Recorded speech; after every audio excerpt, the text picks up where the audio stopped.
जैसे कि हमने पिछली वीडियो में बात किया था, ये वीडियो है कॉस्ट अकाउंटिंग और फाइनेंशियल अकाउंटिंग के बारे में, दोनों के डिफरेंसेस और दोनों की सिमिलैरिटीज़ के बारे में।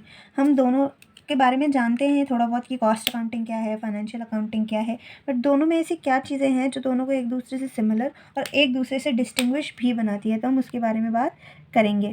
सबसे पहले हम बात करेंगे इसकी पहली सिमिलैरिटी की, वो ये है कि दोनों के जो बुक्स ऑफ अकाउंट मेंटेन होते हैं वो डबल एंट्री सिस्टम में होते हैं। डबल एंट्री सिस्टम यानी दोनों के ही दो इम्पैक्ट पड़ते हैं। ऐसा कभी नहीं होगा कि एक ही इम्पैक्ट पड़ेगा, दोनों के दो अलग अलग इम्पैक्ट पड़ेंगे। जैसे कि हम लोग फाइनेंशियल अकाउंटिंग में करते हैं कि अगर एक डेबिट हो रहा है तो दूसरे को क्रेडिट होना ही होगा। दूसरा, दोनों की ट्रांजैक्शंस जो हैं वो कॉमन वाउचर्स, इनवॉइसेस या किसी भी डॉक्यूमेंट के बेसिस पे ही की जाएगी। दोनों की ट्रांजैक्शन किसी भी डॉक्यूमेंट को बेस लेके ही रिकॉर्ड की जाएंगी। इंडिविजुअली ऐसे ही मन से हम कोई ट्रांजैक्शन रिकॉर्ड नहीं करते। दोनों ही जो हमारे अकाउंट्स हैं वो हमारे प्रॉफिट्स को या लॉस को डिस्क्लोज करते हैं जो पूरे बिजनेस में हुए हैं। उसके अलावा दोनों ही जो है प्रोसेस में इन्वॉल्व करते हैं किसके, कॉस्ट को मैच करने के लिए और रेवेन्यू को रिलेटेड एक्टिविटी, यानी हमारी कॉस्ट को बताने के लिए, कॉस्ट को मैच करने के लिए कि कॉस्ट सही आ रही है नहीं आ रही है, उसके हिसाब से हमने कितना रेवेन्यू जनरेट किया है वो भी हमें कौन बताता है, ये दोनों ही बता देते हैं। दोनों को किस तरीके से रखा जाता है, डायरेक्ट और इनडायरेक्ट कॉस्ट के मेथड पे हम इन दोनों को बना सकते हैं। और दोनों ही अकाउंटिंग सिस्टम जो है मैनेजर्स को क्या करते हैं, असिस्ट करते हैं ताकि वो अच्छी बिजनेस पॉलिसी या फिर मैनेजर डिसीजन जो है वो ले सके। मैनेजर डिसीजन, हाँ, कि भाई हमारी अगर अकाउंट बुक देख के भाई नहीं भाई हम लोग तो बहुत ज़्यादा इन्वेस्टमेंट पे खर्चा कर रहे हैं, हमें इंटरेस्ट वगैरह कम देना चाहिए, तो वो चीज़ आपको कॉस्ट भी बता देगी कि भाई अगर आपकी ना इंटरेस्ट कॉस्ट इतनी बढ़ रही है, फाइनेंसिंग कॉस्ट इतनी बढ़ रही है जिसकी वजह से आपके प्रोडक्ट की कॉस्ट बढ़ रही है और आपका प्रॉफिट कम हो रहा है, तो कहीं ना कहीं दोनों आपको एक अच्छी बिजनेस डिसीजन लेने के लिए हेल्प करते हैं। वहीं अगर हम इनके डिफरेंसेस की बात करें तो पहला डिफरेंसेस मीनिंग का होता है। ऑब्वियस सी बात है, हर उसमें मीनिंग का डिफरेंस तो होगा ही, तो मीनिंग को पढ़ते हैं। कॉस्ट अकाउंटिंग क्या कहती है, cost accounting is a accounting system through which an organisation keeps the track of various cost incurred in the business और स्पेसिफिकली इन प्रोडक्शन एक्टिविटी। तो कॉस्ट अकाउंटिंग वो अकाउंटिंग सिस्टम होता है जहाँ पे जो है ऑर्गेनाइजेशन ट्रैक करती है किसका, अलग अलग तरीके की कॉस्ट जो एक बिजनेस इनकर करता है, खर्च करता है। वहीं फाइनेंशियल अकाउंटिंग क्या करती है, ये आपके कैप्चर करती है रिकॉर्ड्स को, किसके, जो आपके फाइनेंशियल इन्फॉर्मेशन रखते हैं ताकि बिजनेस की करंट फाइनेंशियल पोजीशंस का पता लगा सके उस पर्टिकुलर डेट पे। यहाँ पे आपको बताते हैं कि आपने क्या कॉस्ट खर्च की है। यहाँ पे कहते हैं कि आज की डेट में जो आपके पास डॉक्यूमेंट्स है, रिकॉर्ड्स है, वो क्या रिप्रेजेंट कर रहे हैं, आपकी कॉस्ट क्या, आपके मतलब आप कहाँ स्टैंड कर रहे हो। आपका दूसरा पॉइंट कहता है कि हम इसको किस तरीके से रिकॉर्ड करते हैं, ये रिकॉर्डिंग प्रोसेस क्या है। तो हम इसको दोनों तरीके से हिस्टोरिक कॉस्ट पे भी कर सकते हैं या फिर प्री डिटरमाइंड कॉस्ट पे भी कर सकते हैं। कॉस्टिंग को किस तरीके से रिकॉर्ड किया जाता है, दोनों तरीके से, हिस्टोरिकल भी या डिटरमाइंड कॉस्ट पे भी। लेकिन फाइनेंसिंग एक्टिविटी हमेशा हिस्टोरिकल कॉस्ट पे ही चलती है, जैसे हमारी असेट वाला जो हम कॉन्सेप्ट करते हैं वो। उसके बाद अगर हम देखें इनके यूजर्स कौन कौन होते हैं, यूजर्स यानी जो इस मेथड को, इस चीज़ को यूज़ करते हैं, तो यहाँ पे जो यूज़ करते हैं कॉस्ट अकाउंटिंग को वो इंटरनल मैनेजमेंट होता है, जैसे कि एम्प्लॉयज़, मैनेजर, सुपरवाइजर, डायरेक्टर, ये सारे लोग जो हैं यूज़ करते हैं किसका, कॉस्ट अकाउंटिंग का, क्योंकि इन्हें पता होना चाहिए कि कॉस्ट क्या है, कहाँ पे कम खर्चा करना है और ये सब।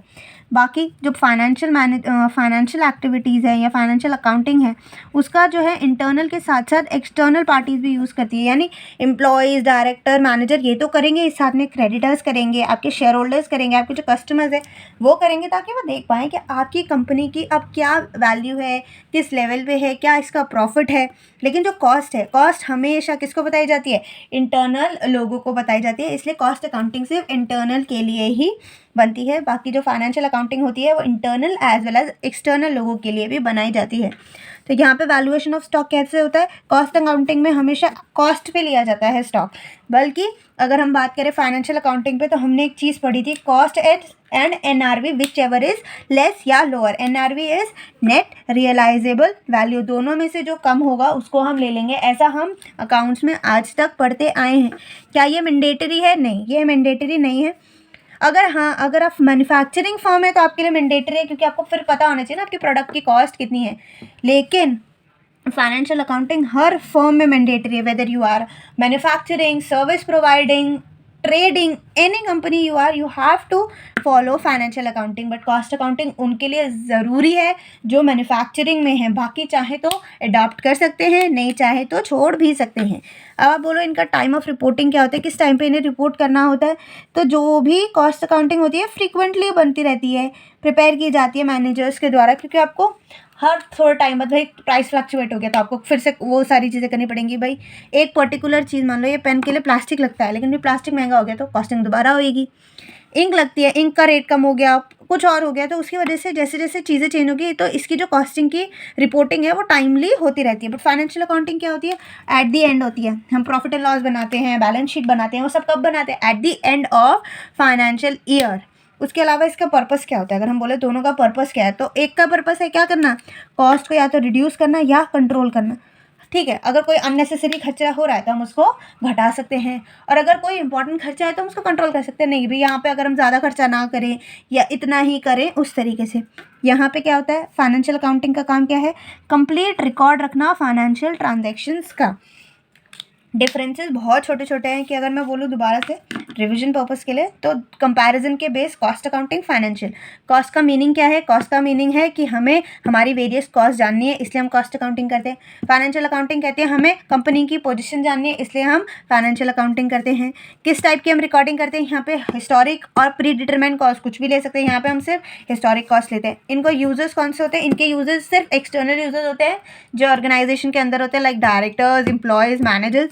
फाइनेंशियल अकाउंटिंग के एक्सटर्नल और इंटरनल दोनों यूजर्स हो सकते हैं, यानी managers, directors plus creditors, share holders, customer and so on.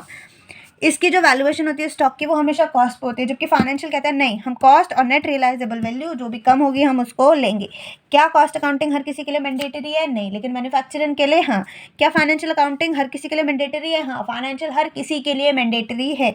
Time of reporting क्या होता है, इनकी जो रिपोर्टिंग है वो फ्रीक्वेंटली होती रहती है, हर 6 महीने में, 12 महीने में, 3 महीने में, कैसे भी आप इनकी रिपोर्टिंग ले सकते हो। जबकि फाइनेंशियल अकाउंटिंग की रिपोर्टिंग हर फाइनेंशियल ईयर के बाद होती है। पर्पस क्या होता है, कॉस्टिंग का पर्पस है आपकी जो कॉस्ट को रिड्यूस करना, कम करना या फिर कंट्रोल करना। वहीं फाइनेंशियल अकाउंटिंग का बेसिक पर्पस है आपको एक कंप्लीट फाइनेंशियल ट्रांजैक्शंस का रिकॉर्ड प्रोवाइड करना।